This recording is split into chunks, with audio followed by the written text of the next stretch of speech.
Okay, so good afternoon to Madam Chang and my fellow candidates. So today we will discuss on the increasing concern about diabetes and hypertension among young people. So without further ado, candidate A, do you mind state your opinion first?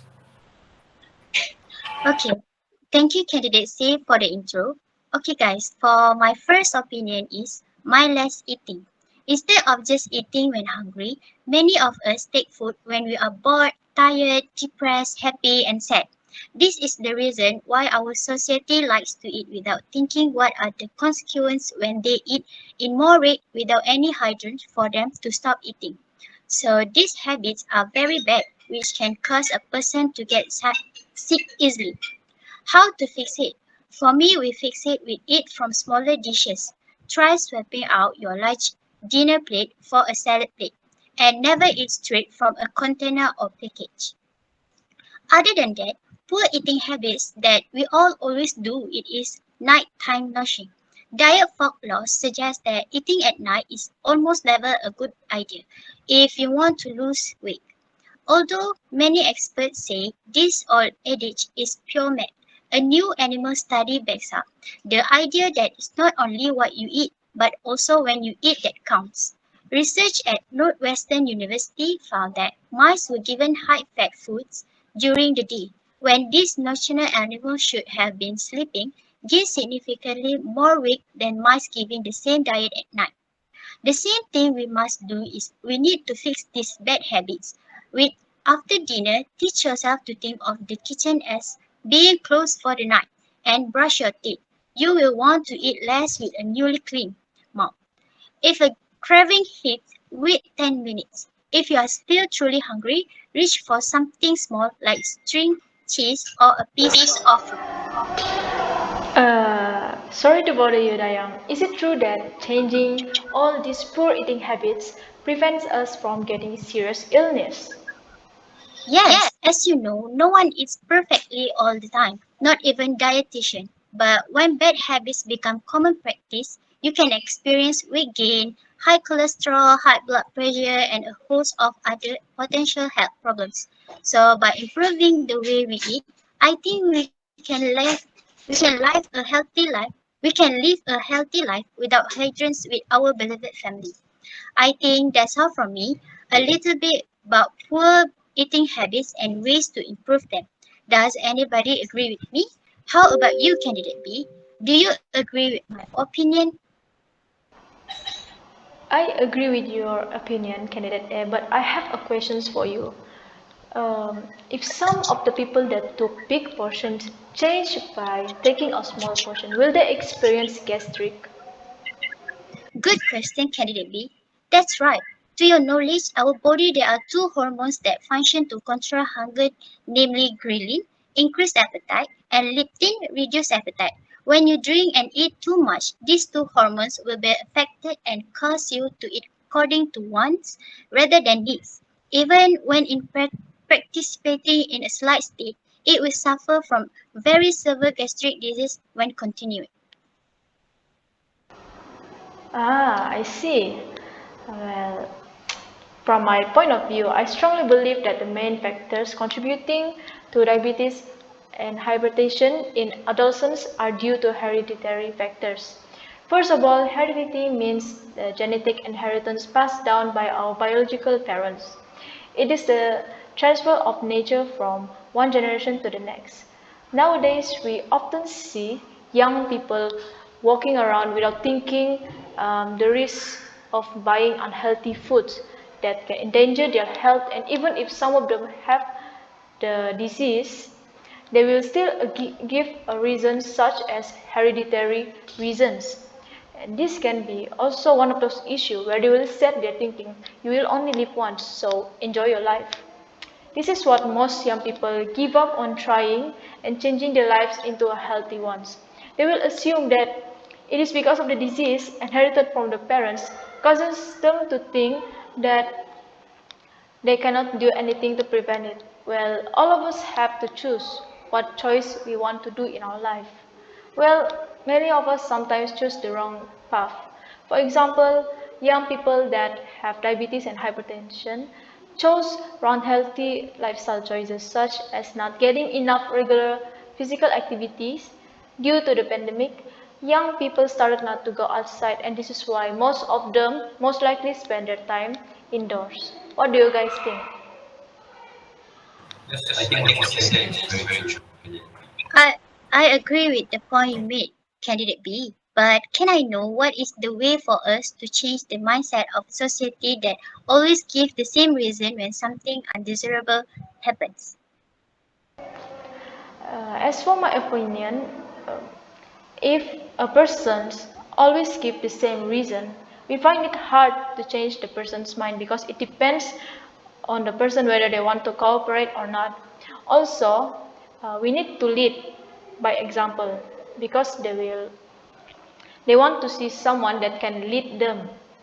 Although we do not want the desired thing to happen, we try to find other ways to solve the matter. And if we lead, if we give a good lead to them, we might can change their mindset. What do you, what do you think, candidate C? I think what you said is very true, candidate B. Right. So as for me, I believe the main factor contributing on diabetes and hypertension among young people would be a sedentary lifestyle. So before I state my opinion, do you guys actually understand what does sedentary lifestyle mean? No, No. Alex. Okay.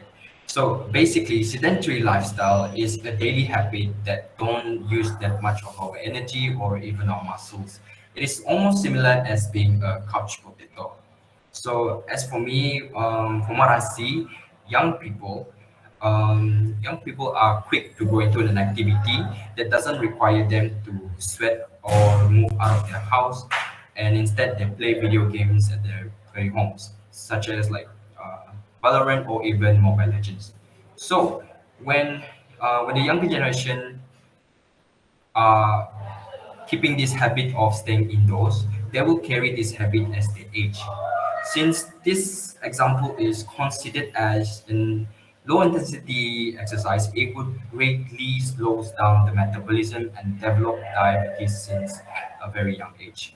So speaking from experience, all schools, including my school, conducted classes online, and we get exhausted from even staring at our devices and sitting at just one place for a couple of hours, and we get exhausted till we don't have that much of energy to go out of our house during our leisure time to exercise, and instead just staying indoors.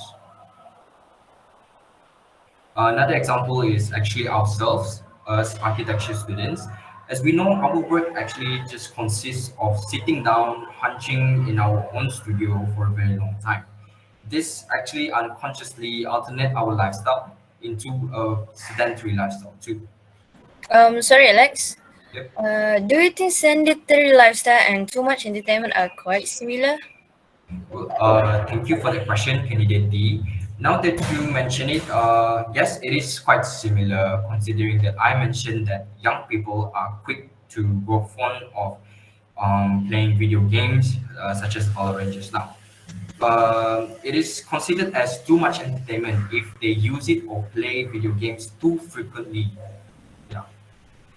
So moving on to my next explanation is that as we know, due to the recent pandemic, diabetes and hypertension also affects young people who are not active and also less physically fit.